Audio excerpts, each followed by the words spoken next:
Hey everyone, welcome back to the channel. Today, we're diving into the world of entrepreneurship, especially in the early stages of a new business.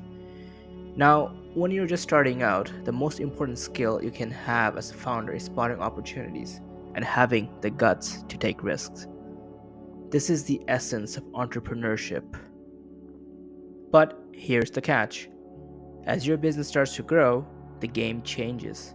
It's no longer just about chasing opportunities. You need effective management skills and corporate expertise to keep everything on track. Some entrepreneurs nail this transition and step into leadership roles with ease, but others, it can be a real challenge. According to a 2011 Ernst and Young report, entrepreneurs are often driven, tenacious, passionate, and laser focused, always ready to seize the opportunities. But as your business expands, you need to balance that entrepreneurial spirit with the disciplined skill of a leader. So, if you're an entrepreneur looking to scale your business, this is something you'll definitely want to keep in mind. Let's talk about what really makes an entrepreneur tick. A lot of studies describe entrepreneurs as mavericks, fearless when it comes to failure and driven by an intense passion for success. A maverick. That's pretty awesome, right? But here's the thing: while these qualities are fantastic, they don't always cover what's needed for good management. You see, leadership and management require some different skills, like being organized, paying attention to details, communicating effectively, having emotional intelligence, and knowing when to delegate. These aren't always the strong suits of a typical entrepreneur.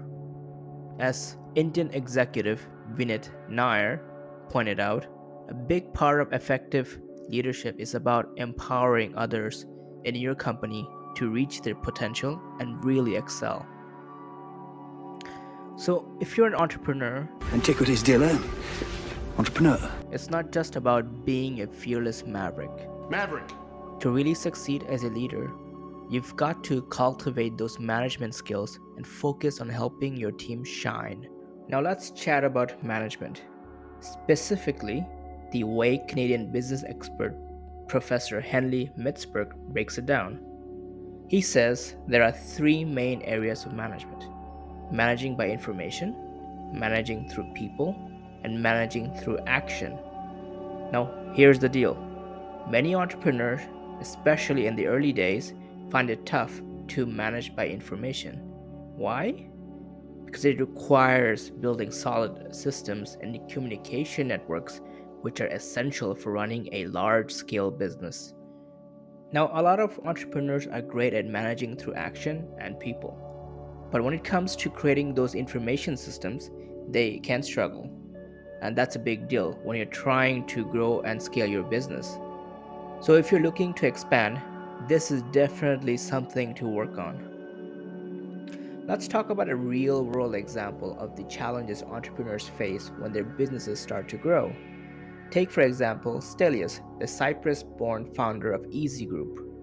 He kicked things off with EasyJet in 1998, a low cost airline that became a massive success. From there, he expanded into over 20 different easy businesses. Sounds like a dream, right? But here's the catch: Stelios has been criticized for micromanagement and struggling with delegation. And what is the lesson here? You've got to let your managers manage. Leadership is about showing people the path and then letting them walk it. Now, US professor Larry Grainer adds another layer to this. He points out that one of the biggest challenges businesses face as they grow is the transition from being led by an entrepreneur to being led by a true leader. Grainer argues that for a business to grow successfully, it often needs to bring in professional managers. These are people who not only understand the financial markets and banks, but also have the leadership skills necessary to manage a complex organization. Entrepreneurs are fantastic at generating ideas, but it takes disciplined management to turn those ideas into successful ventures. A strong leadership is essential for taking a startup beyond its entrepreneurial roots. So, if you're an entrepreneur on the path to growth, remember it's not about ideas, it's about managing and leading effectively as you scale. Now, let's talk about the transition from a startup to a growing business, something every entrepreneur needs to face. Startups thrive on the raw entrepreneurial energy, where the founder is often the sole decision maker. But as the business grows, a different set of skills is needed. You've got to shift from being the one calling the shots to becoming a disciplined manager and an effective leader. Now, this isn't easy for everyone. Sometimes the best move is to step aside and let the professionals take over. Now, a perfect example of someone who made this transition successfully is the Chinese entrepreneur Zhang Yang.